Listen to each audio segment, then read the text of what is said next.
आज हम लोग दर्पण के बारे में जानेंगे कि दर्पण कहते हैं किसको। तो वैसा प्रवर्तक सतह जिस पर प्रकाश का नियमित परावर्तन होता है दर्पण कहलाता है। अब यहाँ नियमित परावर्तन आया है तो प्रकाश के परावर्तन दो तरह से होते हैं, एक नियमित परावर्तन और एक अनियमित परावर्तन। तो नियमित परावर्तन होता है जो चिकनी सतह से होता है, एक चिकनी सतह से होता है। प्रकाश का परावर्तन हम लोग पिछले क्लास में हम लोग कर चुके हैं कि यहाँ से आया है, उसके बाद यहाँ से टकरा कर अपने ही माध्यम में वापस लौट जाएगा। इस घटना को प्रकाश का परावर्तन कहते हैं। लेकिन परावर्तन दो प्रकार से होता है, एक नियमित परावर्तन होता है और एक अनियमित परावर्तन होता है। तो इसमें जो चिकनी सतह से प्रकाश का परावर्तन होगा इसको नियमित परावर्तन कहते हैं। और जब चिकनी सतह से, यहाँ चिकनी सतह है तो इसमें जब प्रकाश के किरणें परावर्तन के बाद एक दूसरे के समानांतर जो है परावर्तित हो जाता है, इस घटना को प्रकाश का नियमित परावर्तन कहते हैं। यहाँ से आया, समानांतर चला गया, एक दूसरे से समानांतर दूरियां से चला जा रहा है। समानांतर देखें कहते हैं किसको, तो ये दोनों के बीच के जो दूरी होता है समान होती है, हर एक जगह पर इसको नापने के बाद बराबर बराबर हो जाएगा, इसे समानांतर होता है। अब एक होता है प्रकाश का अनियमित परावर्तन। तो अनियमित परावर्तन मुख्य रूप से खुरदृत सतह से होता है। आता है तो प्रकाश के किरणें इस प्रकार से, और ऐसे करके कुछ यहीं फैल जाएगा, कुछ ऐसे चला जाएगा, कुछ यहाँ से जाएगा, ऐसे हो जाएगा। इस प्रकार से ये एक दूसरे से चारों तरफ फैलते चल जाते हैं, कोई इसका निश्चित दूरियां नहीं होती है। तो इस प्रकार के प्रवर्तन को अनियमित प्रवर्तन कहते हैं। अब देखेंगे, बात चल रही थी दर्पण को, तो दर्पण कहते हैं कि इसको, तो वैसा प्रवर्तक सतह जिस पर प्रकाश का नियमित परावर्तन होता है दर्पण कहलाता है। और दूसरी भाषा में कह सकते हैं कि कांच का वैसा टुकड़ा जिसका एक भाग कलई किया हो, कलई का मतलब रंगा हुआ हो, और एक सतह से प्रकाश का नियमित परावर्तन होता है, उसे हम लोग दर्पण कह सकते हैं। दर्पण दो प्रकार के होते हैं, एक होता है समतल दर्पण और एक का नाम है गोलीय दर्पण।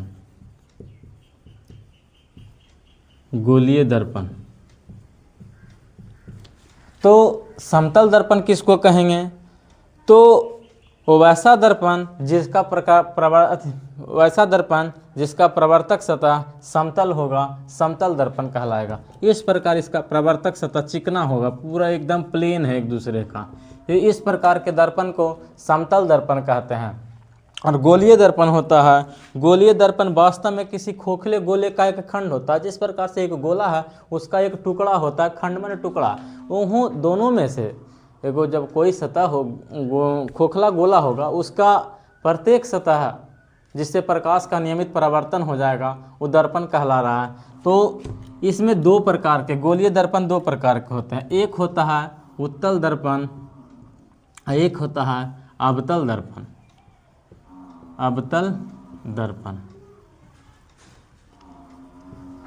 उत्तल दर्पण और अवतल दर्पण। तो उत्तल दर्पण किसको कहेंगे, तो वैसा गोलीय दर्पण जिसका प्रवर्तक सतह उभरा हुआ रहेगा, इस प्रकार से रहेगा उभरा हुआ, इसका ये वाला भाग कलई किया रहेगा, उसको उत्तल दर्पण कहते हैं। और अवतल दर्पण होता है कि इसका प्रवर्तक सतह धंसा हुआ रहेगा, यानी गोलीय दर्पण वास्तव में किसी खोखले गोले का खंड होता है जिससे प्रकाश का नियमित परावर्तन होता है, गोलीय दर्पण कहलाता है। और गोलीय दर्पण दो प्रकार के होते हैं, एक का उत्तल दर्पण और दूसरा अवतल दर्पण होता है। उत्तल दर्पण, उत्तल का मतलब होता है उभरा हुआ यानी उठा हुआ। तो इस प्रकार के यहाँ से प्रकाश का प्रवर्तन जब होता है तो ये वाला भाग उभरा हुआ है, इसलिए इसको हम लोग उत्तल दर्पण कहेंगे। और ये वाला भाग प्रकाश का ये प्रवर्तन वाला भाग होता है, ये वाला जो कलई किया हुआ भाग ये साइड रहेगा। इसमें जो प्रवर्तक सतह होता है, समतल दर्पण की विशेषता कि उसकी क्या क्या मुख्य बातें हैं, तो देखेंगे प्रतिबिंब का आकार वस्तु के आकार के बराबर होता है। अगर किसी समतल दर्पण के सामने अगर हम कोई वस्तु रख देते हैं तो उस वस्तु का प्रतिबिंब उतना ही बड़ा बनाता है जितना वस्तु बड़ा होता है। अब बात आती है कि वस्तु दर्पण से जितना आगे होता है प्रतिबिंब दर्पण से उतना ही पीछे बनता है। अगर जो हम लोग चेहरा देखने में प्रयोग जो करते हैं वो समतल दर्पण होते हैं। तो एक छोटे से कोई भी वस्तु को उसको सामने ले जाएंगे तो जितना आगे बढ़ाएंगे तो देखेंगे कि आगे बढ़ाते हैं तो प्रतिबिंब उतना धीरे धीरे पीछे बन रहा है। अगर वस्तुओं को यहाँ देखेंगे कि वस्तु दर्पण से जितना आगे होता है प्रतिबिंब दर्पण से उतना ही पीछे बन जाता है। प्रतिबिंब की चाल जो होता है वस्तु के चाल के दुगनी हो दिखाई देता है। हम इसके लिए एक बड़ा सा दर्पण लेंगे, अब उसके सामने दौड़ के देखेंगे या किसी वस्तुओं को तेज़ी से फेंक करके देखेंगे तो जितना तेज़ी से उसके आगे जाता है तो उसके सीधे दुगना गति से वो दिखाई देता है हम लोगों को। अब है समतल दर्पण में बना प्रतिबिंब काल्पनिक एवं सीधा होता है लेकिन पार्श्विक रूप से उल्टा होता है। पार्श्विक रूप से उल्टा, देखिए अगर कोई ऐनक में हम लोग देखते हैं चेहरा तो हम लोग का चेहरा वैसा ही दिखाई देता है, लेकिन उसमें एक खास बात है कि अगर हम लेफ्ट साइड का हाथ उठाते हैं तो उसमें राइट साइड दिखाता है, राइट साइड का उठाते हैं तो लेफ्ट साइड दिखाई देता है, दायां वाला बायां दिखाता है, बायां वाला दायां दिखाता है।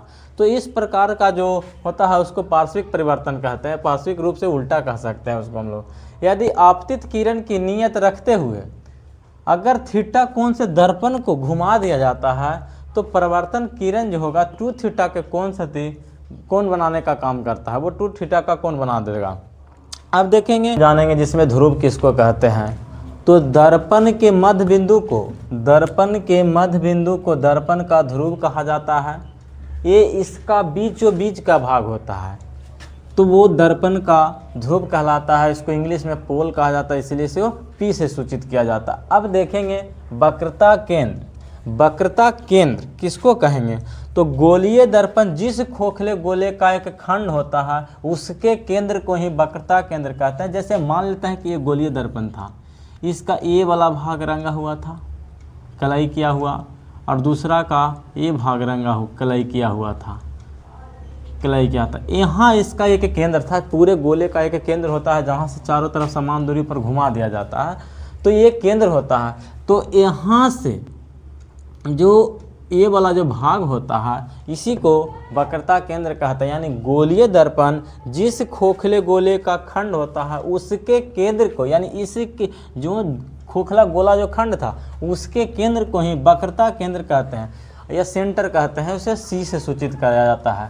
प्रधान अक्ष या मुख्य अक्ष, तो प्रधान अक्ष किसको कहते हैं। तो दर्पण के ध्रुव और वक्रता केंद्र को मिलाने वाली जो रेखा होता है उसको प्रधान अक्ष या मुख्य अक्ष कहते हैं। यहाँ ये दर्पण का ध्रुव था और यहाँ वक्रता केंद्र था, ये दोनों को जो मिला दिया ये वाला भाग, इसी को हम लोग प्रधान अक्ष या मुख्य अक्ष कहते हैं। अब देखेंगे मुख्य फोकस किसको कहते हैं।